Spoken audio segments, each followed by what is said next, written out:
I read an article the other day about all the young people who are having to go to therapy now because of climate change is just so overwhelming. The concept is just, making people feel like they have no control over their lives, but we have control over this. We can do this. It is totally within our ability to delist this species.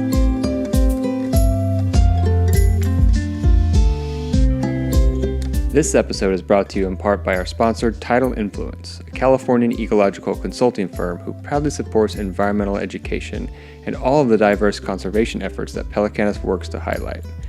Visit their website at tidal.influence.com to learn more about what they do to conserve our coastal resources and how you can get involved.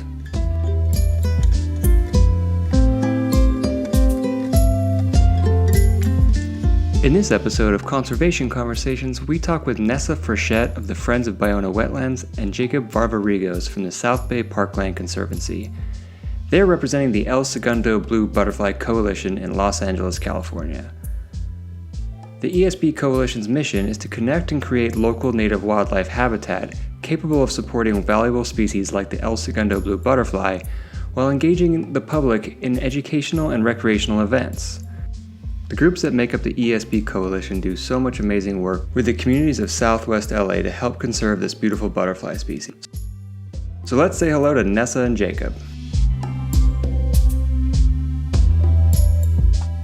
Jacob and Nessa, thank you so much for joining us. Do you mind just kind of introducing yourselves and just telling us who you are and who you work for, and we'll go from there. Nessa, go ahead. So my name is Nessa Frechette, and I'm the manager of scientific programs for Friends of Ballona Wetlands. We're a very small nonprofit. We just recently grew to, I think, 8 people now. But when I first started, there was only 5 of us. And we are dependent on our volunteers for a lot of our habitat restoration success. So that's what makes us bigger than what we are. And my main role for the organization is to oversee our science programs. So that includes not just our habitat restoration, which is one of our most important programs, but also, and what we're going to be talking about here today, but also our bird research. So I spend a lot of time out in the field counting birds, paddling around in a little boat at the Ballona Freshwater Marsh, trying to identify where the birds are nesting in order to protect their nests while any kind of maintenance needs to take place so that they aren't disturbed. And when you are dealing with an urban wetland, you're in the interface between protecting wildlife and meeting the needs of the human environment as well. So we do our best to protect the wildlife while also protecting the needs of our urban residents. So spend a lot of time with the birds, but also for our habitat restoration programs, I oversee our vegetation monitoring. So when we go out and we assess the success of our restoration projects, I manage that and collecting our data, doing the analysis and the reporting. And yeah, that's the gist of what I do, including helping to herd the cats related to the El Segundo Blue Butterfly Coalition. Yeah, Jacob Varvarigos, work as the director of conservation for the South Bay Parkland Conservancy, and I've been with them since 2017. I served as their president for a few years. My main focus has always been urban connectivity, trail connectivity, and that has a very strong root in wildlife connectivity, including so the very corridors that the wildlife use, we can also use for trails. And so my passion and my background is in project management and trail build and native landscaping as well. And so with the South Bay Parkland Conservancy, I manage our project base. It's our goal to rewild different aspects of open space from parkland and trail to residential yards, and to be able to create a map of connectivity throughout the whole of South Bay.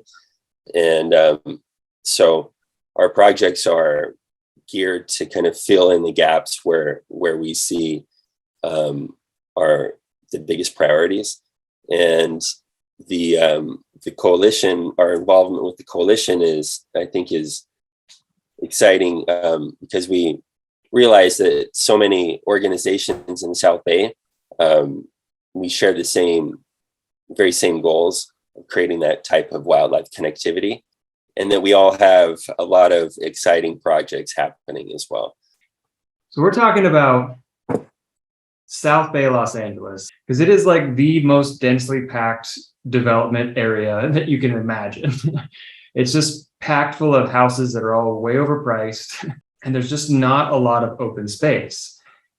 But there are these little pockets of open space areas, or like, as you mentioned, the little connectivity canyons, or, you know, the green belts. And so I think it's so cool. Like, as you mentioned, there's a whole group of people, not only just one group, there's a group of different groups of people that are all trying to, one, conserve those areas so they don't get developed, and two, restore them and make them as good habitat for what should be there in the first place. I wanted to talk with you guys. As you guys mentioned, you guys are part of the ESB coalition. So as maybe your official title, I'm not sure exactly what it is for ESB coalition, but we'll call you the herder of cats, Nessa, as you mentioned, you called yourself. Can you kind of talk about what the ESB coalition is, and then we can kind of get into the projects, like more specific projects that you and all the partners have been working on. So a few years ago, Jacob and Ann Dalkey approached us at Friends of Iowa Wetlands and asked if we would be interested in starting a coalition about the El Segundo blue butterfly. And we thought it was a great idea. We're part of a couple other coalitions related to other projects like wetland restoration. But the El Segundo blue butterfly is our flagship insect, federally endangered, tiny little butterfly. And we thought it was a worthy opportunity to bring folks together, especially as you were just kind of talking about the range as from the South Bay, Palos Verdes Peninsula area, and then up to Bayona, being the most northern extent of their range. So by partnering in a coalition, we've been able to bring together different organizations throughout the range so that we can create that connectivity that Jacob was talking about. And each group kind of has their own area throughout the range that they are working to do restoration in. And when we have our meetings, we're able to come back and report to each other about, what we've been doing, where we're working, where are we expanding? Do we want to try to get some more volunteers for a particular project? Giving different folks ideas about grant funding, or who has time to grow out some plants for a restoration project that came up in our last meeting. So by bringing all these folks together, we really had an opportunity to share resources and prioritize, and also get the community more involved. So no one individual has enough time to do all of this across the range. And by breaking it up and sharing responsibilities, we make that more possible. And so our website, it was created by this team from all these different organizations. So esbcoalition.org has some various information about the different partners, and we're always adding to that whenever new folks want to join us. And then it's also a resource for the community. So instead of having to reach out to each individual organization to find out what's going on, you can visit the website to see where there are volunteer opportunities or how folks can get involved. If they want to put habitat in their own yard, that information is available on the website. So whatever anybody wants to do, from as small as just learning a little bit and sharing information with friends and family, to coming to a volunteer event, to converting your yard, we have those resources available to the community as well.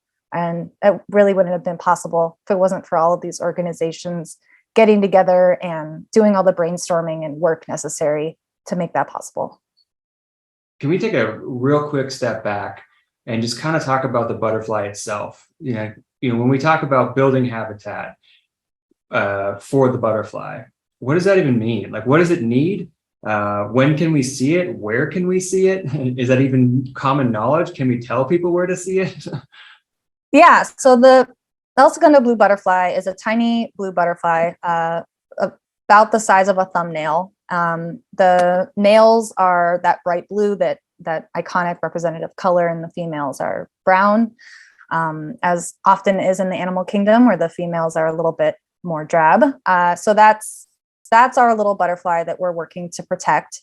And it was listed as federally endangered in the original Endangered Species Act. So it's been listed since the beginning of species being able to be listed, and it still is. And it was once only found in just 3 different locations throughout its range. It had been decimated to that level. And now the number of locations that it can be found has tripled. So restoration has definitely worked. And one of the interesting things about this butterfly is that it lives its entire life cycle on one species of plant called seacliff buckwheat, or Aragonum parvifolium. And without that particular plant, the butterfly cannot survive. So literally from what it eats as a caterpillar to what it eats as a butterfly to where it pupates, all evolve, and where it mates, all evolves around that one plant. So the bummer thing is that once you lose that plant, you lose the butterfly. But on the flip side, all you have to do really is put that plant in to get the butterfly to come back. And on our website, we have a list of all the plants that we also recommend planting alongside the buckwheat, but that's the critical species. So if you plant the host plant, the butterflies will come back. And we've seen that across a lot of our projects. And there are areas where the buckwheat exists that the butterfly hasn't found yet. But if we create that connectivity, then we're hoping we can really expand its range and reach all of its historically accessible areas that it used to reside in. So it's still federally endangered, but every step we take towards expanding its habitat, which involves coastal dune systems specifically, and only within about 1.5 miles from the coast. So it's a pretty narrow range and a very simple restricted plant palette, but it creates a pretty easy sort of blueprint for restoration. You know where it has to go, you know what plants it needs, and if you put it together, then most likely the butterfly will find it. I think it's a good thing, or a lucky thing, that the host plant is actually a really pretty plant. It's a cool looking plant. It's got a vibrant green color in the summer, and it's got that bright white pinkish kind of bulb flowers, and they could turn like a brick red in like this time of year in August. So yeah, I like the plant, and the flowers are kind of like popcorn blossoms, and then they caramelize once they've been pollinated, and yet I think even in the dormant state, the plant is attractive. And when we plant with the parvifolium, we learn that we need to have at least 1/3 of all the plants is that one host plant. And then the rest of the plants that we work with are supportive flowering plants, nectar plants within the coastal sage scrub or dune habitat. And the plants, they all live together. They support a wide variety of wildlife. And butterflies, not only the El blue and the monarch, for instance, that so many people talk about, but there's the PV blue as well.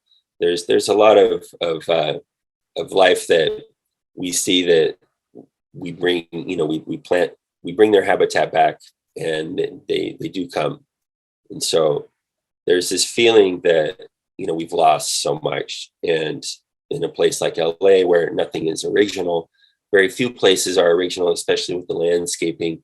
And then it's only in the very difficult to access locations, like very steep slopes and areas where it just wasn't a value to humans to graze their cattle or to farm it or whatever. And so it remained native. I come from Utah and grew up just around all of the national parks that you hear about, and camping and hiking in the mountains a lot. maybe taking for granted a little bit how closely accessible it all was. Just that desire to explore your neighborhood, I think, in your surroundings is it's native to us all. And so to come to Los Angeles and to see that that's kind of, it's been reprogrammed and reprogrammed over and over again, that is a hard thing to accept. And so for me, like knowing where to go from there, the most basic response is just the plants, bringing the plants back that were already here. That brings the wildlife back and it creates that chain reaction. As simple as Ness has been, as she explained, with that one plant, the seacliff buckwheat, we start to see these miraculous results. You guys both work, hyper locally, which is on one hand so cool, because and there are at least hundreds of thousands of organizations just like yours that are saying, we have this small area, we're going to make it the best we can for the species, for the people, for whatever. And everyone connected starts this super, this network of conservation happening throughout the whole world. The other thing you mentioned that got me excited was the kind of, I've heard it called the field of dreams theory. You build it, they will come. And some species, or especially urban wildlife species, it's not that easy. If you build it, they're like, oh, maybe they'll come. But they need a lot more. They need more space. They need better connectivity. And with the ESB, it's obviously not that simple, but if you build it, it's like a high likelihood they'll come. It's the nature of urban wildlife. It's like a sad thing to think that if we just hadn't gotten rid of their habitat, they wouldn't be invasive. There was no other factors. It was just the fact that we just paved over all their habitat. But the fact that we can still plant plants in the right spots and then make, a network, then eventually we could potentially downlist or delist this species. And, the El Segundo blue is really a simple approach and simple plan. And so the problem seems vast. The problem seems overwhelming as far as what we're losing across the world and species. And yet the solution for the El Segundo blue is its habitat zone is very narrow. And so that actually makes it easy for us to focus on that area, do our part, do the job and do it well. It really is about more species than the El Segundo blue. And that's something that the coalition talked about early on. I think it's like, well, what happens when we, meet this goal and we're able to delist get the butterfly delisted, and we're working along trail corridors and so forth. And what happens when we move outside of the El Segundo blue's boundaries? And it's like, well, then I think the lessons are learned, and what we've been able to be successful, with a very clear effort, with El Segundo blue and some of the others. And then that expands, that I think that gives a lot of momentum to the wider effort. Yeah, I agree. And I think that it's also a very tangible message. Austin, you mentioned how, maybe we are the cause of the loss to begin with, but we can also be the cause of the return. So we know what we have to do and we have the ability to do it. We're never going to get all the habitat back that we lost. That's not possible. But every person that has a little piece of yard, or the green belts, or the schools or businesses that have big lawns, it's becoming a realization that lawns are not in California's future. We need to phase those out. And what a great opportunity to pair that with habitat restoration and create wildlife habitat and butterfly gardens and things that will support the species that we want to protect. And when we think about it in terms of what each individual is capable of doing in their own, ability, and rather than thinking about the really big problems of climate change and sea level rise, and how is any one person supposed to be able to tackle something like that? We can't, but we can be a part of converting our own yard or helping our schools to convert their yards. And so I feel like it's a really important connecting message that folks can really attach to and think this is something that I can do. I can be a part of this. I read an article the other day about all the young people who are having to go to therapy now because of climate change is just so overwhelming. The concept is just, making people feel like they have no control over their lives, but we have control over this. We can do this. It is totally within our ability to delist this species. Like Jacob was saying about the monarch, it's an even simpler story than the monarch, right? The monarch needs milkweed, but then we have the non-native milkweeds. And if you're this far distance from the coast, you're not supposed to plant milkweed at all. Or, where do you do wintering versus summering habitat? Like with the ESB, it's short and sweet. It's simple. We created a guide to help you do it. And you have friends in the local community to help you too.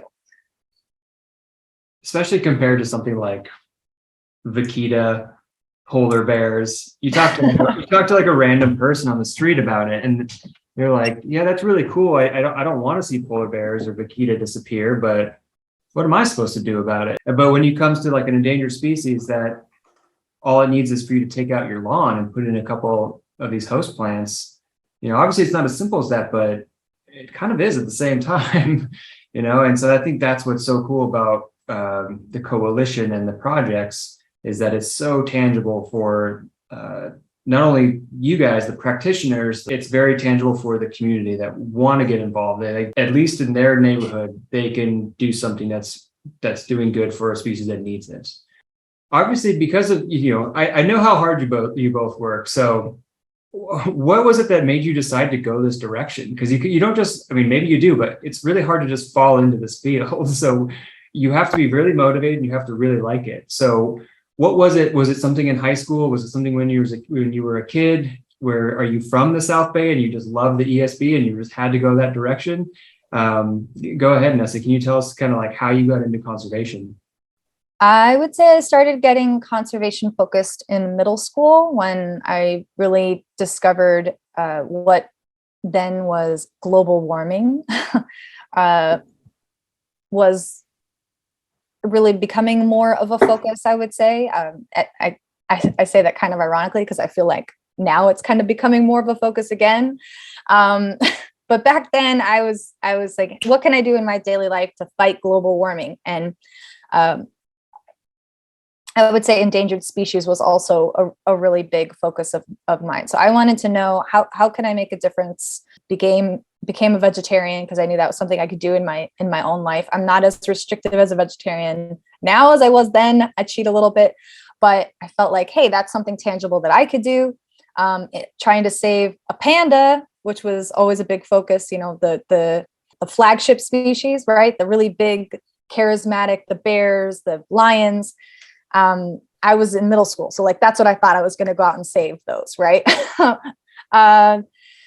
And then when I went away to college and to actually learn about how to do these sorts of things, that's when I actually fell in love with birds instead. And I fell in love with wetlands. And I'm born and raised in Los Angeles, in the San Fernando Valley, surrounded by cement and on all sides. And I didn't really have that much exposure to nature. So it was actually more of an abstract thing. I wanted to help save the planet and I wanted to save these rare animals that I was never, ever going to see in my real life. Right.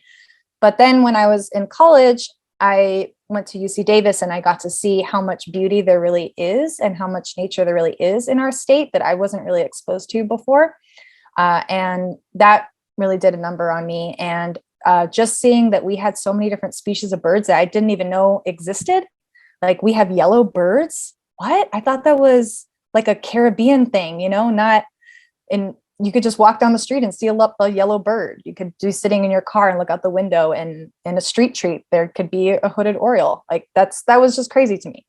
And I thought it probably would have been easier to get a job if I had actually just stayed up in Northern California and started to work there. But because I was born and raised in LA and I really wanted to bring that discovery of nature back home with me and help other folks to find out how they can explore nature too in our cement jungle. And So I went looking for wetlands in LA, which are really hard to find. And you drive past them and you don't even know they're there, right? That's the story of Bayona. It's just a weedy field. You have to look really hard to find the actual functioning wetland there. But I did. I discovered the Bay Foundation and then Friends of Bayona, and that's how I started working here. And so I actually didn't start working here because I thought I was going to help save endangered species, but then look at what I'm doing now. I am actually helping to save endangered species, not the ones I thought I was going to be trying to save, but this is even better because I do get to see them in my real life. And I know that I might actually be able to save this one. You know, I don't have control over, like you were saying, the polar bears and some of the other species that are probably doomed, unfortunately, but I can make some real tangible efforts in my own daily life. And I love that. And also motivating other folks to see that they can make a difference too. Jacob, you said you grew up in Utah, and so that's got to be a little bit different experience. Yeah, I kind of moved around. Born in California, and then I was kind of herded around from Arizona to Las Vegas, and then we landed in Utah, and that's where I finished out like junior high and high school. And so Utah was coming out of Las Vegas. Utah was definitely an outdoor paradise that I could go out, and I was connected with the Boy Scouts from a young age. And so every month, we're always camping and we're always exploring these places. It was still a desert, a high desert. And I grew up in the urban area in Utah. And so you don't have to be in the wilderness. You can stay in the city kind of thing. People can make that choice. But it's still, in Utah, you see they have 15-20-minute access to ski resort or mountain, just an amazing canyon. And I have a very strong recreational background and living in a community of people who know how to get out and ski, mountain bike, do all of these things. It's kind of normal. And so when I came to Los Angeles, it was about 11 years ago, and I hadn't been working in habitat restoration. It kind of took a turn into business development and marketing and things like that. And then when I came to LA, moved straight into downtown Los Angeles, and quite immediately downtown became an urban national park for me. It was just like Zion, or just like these are monuments all around me that I want to go to. Only now there's all of these rules and restrictions that prohibit you from getting to a spot. In the outdoors, it's your volition that takes you, your curiosity. You see something, you want to go. There is no reason for it. It's just because you want to.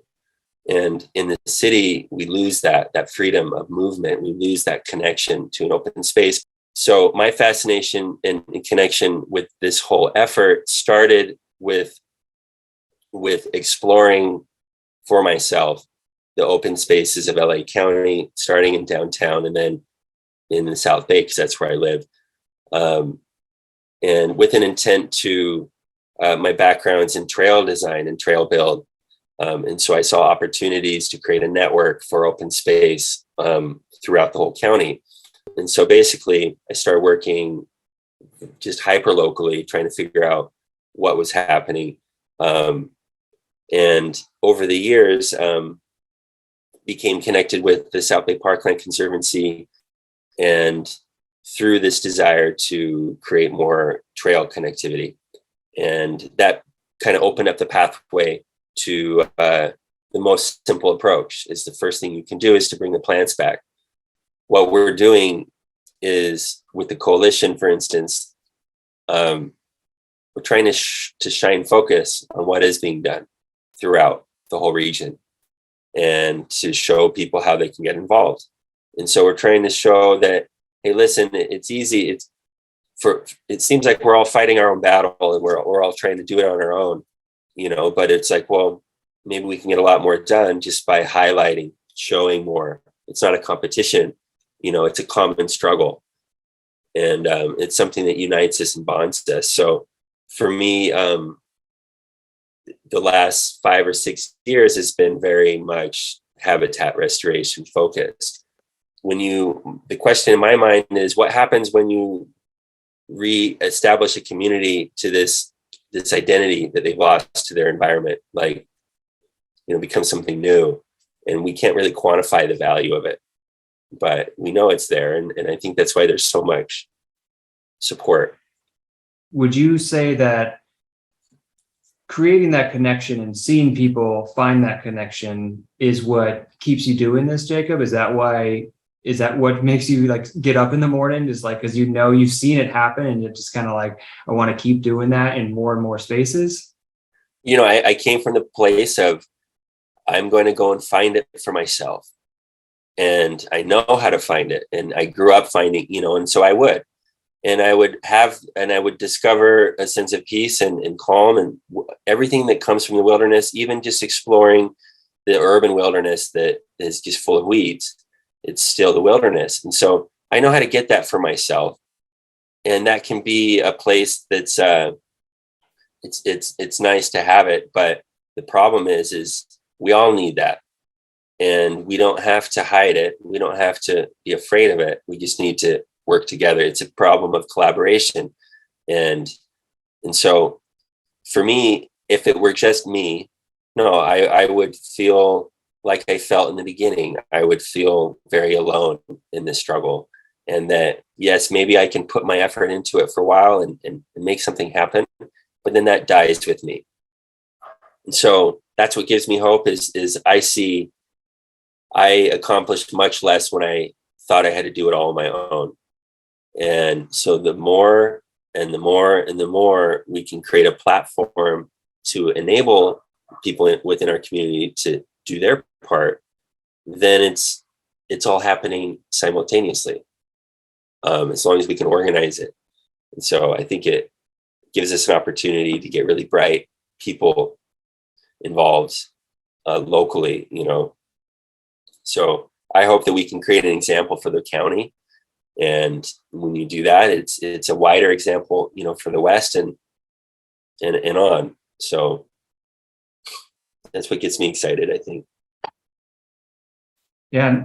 Nessa, what about you? Because as I said, I know how busy you are. I know how hard you work, and South Bay is not a cheap place to live. And I know how much we make in this field. And so it's like, what is it that, obviously this is a passion project. Like, you have to really love it to keep doing it. So what is it that keeps you in it? Yeah, and I actually still live in the San Fernando Valley. So I commute down to Ballona. That's shows how much I care about, finding where our wetlands are and making a difference there. I've always called myself an eternal optimist. So I like your focus on optimism. Continuing to be that has gotten harder over the years. I think as we get older, the pressure to become more cynical, the political struggles, feeling like we're not getting anywhere in terms of making our climate change goals so we can really save our planet. It gets really hard to continue to be that optimistic. And I think what Jacob was just saying about the accomplishments and the successes and being able to share all of that, that's where I get my optimism from, is when you can see those impacts in real life and you can see the effects of your habitat restoration. Ripping out ice plant is one of the most satisfying things anybody can do. It's so hard and so wonderful because once it's gone and you've got this open space, and then you put the native plants back in and you water them and you care for them, and a couple years later they're looking really good and big, and then a year after that there's also going to blue butterflies on there. I mean, what could be more amazing and hopeful and optimistic than that, right? You can literally see the change happening before your eyes. And I think change can be really hard for people too. And this is something that I hope that we were just talking about, that our society is starting to accept that things need to change and we need to right the wrongs of the past and bring the habitat back and protect our wildlife. And once we accept that change is actually a good thing, we got so used to looking at that emerald green carpet and we need to rip it out and put in our native plants and learn to love them May not be what we're used to seeing in our urban environment and adjacent urban wildland interface areas. But just like with deciduous plants on the East Coast losing their leaves, our plants over here have a senescence period, and they die back for a couple of months, and then they come back fresh with the new rains. And we just need to get used to that and accept that and learn how to make native gardens that are beautiful, incorporate all the different color palettes that we love, and bring in all the animals that we want to see, and just make that a part of our daily lives. So no, you don't need to be a wildlife biologist to appreciate wildlife, and you don't need to be a botanist to appreciate plants. I meet so many people that consider themselves naturalists or just birders or insect enthusiasts, and everybody can be that. You don't have to make it a professional part of your life, but it can be a part of your life, and it's very rewarding, very fulfilling. And every little bit that we do and every success that we see that we are a part of gives you the motivation to keep going and keep trying, and we can keep working. Yeah. So with that, so perfectly said, how can people in the greater Los Angeles area, how can they get involved with either your organizations, anyone with the ESB Coalition, but also if they're not in LA, like what advice do you give them to take this idea and put it into action in their local community? So our website, esbcoalition.org, has a list of our partners. So if any of those partners are close to you and you want to work with them specifically, you can reach out to them. We'll also have a volunteer calendar, so you can see some of the El Segundo Blue focused events on our calendar, or you can find that organization that's close to you, easy to get to, and then get hyper involved in their specific projects. So that's what I would recommend if you want to start volunteering. Also on our website is a take action page that has the buttons for you to click if you want to put in your own habitat. So it's a totally DIY guide that we work together as a coalition to develop, along with a plant palette. So it basically tells you exactly what you need to do. And we're also working to create a sample landscape plan. So look out for that in the future. They'll help people kind of plan their own layout. I know, obviously not everybody can afford to hire a landscape architect or contractors to put it in or to maintain it. We do have a list of contractors. So if you can't afford that and you want help to design and implement your little garden, you can totally do that and with some of our folks there. And but if you just want to do your own little yard, or if you even just want to do container plants and just get started small, or work with your local school or local government building to convert their lawn into a native garden, the plants are already listed there. It tells you about, which one's the host plant, how much do you need, what are the other species of plants that are important to incorporate with that. And it has links to online resources where you can learn more about the specific plants, and it has options for if you don't want to have your garden go dormant late summer. If you want to have color all year round, you can. And there are plants that you can mix in to make sure that you always have something flowering in your yard to provide for the wildlife, but also to make yourself bright and happy every time you go out and see your garden. So Nessa and Jacob, thank you so much for joining us. That was amazing. Like I said, we talked about everything from philosophy of life to the biology of butterflies, everything in between, and how you can get involved in your area. So thank you so much for taking the time and for all the great work you guys do with your organizations. Like, you guys are inspiring. So thank you so much. Appreciate it. Thanks. It's been great. Thank you.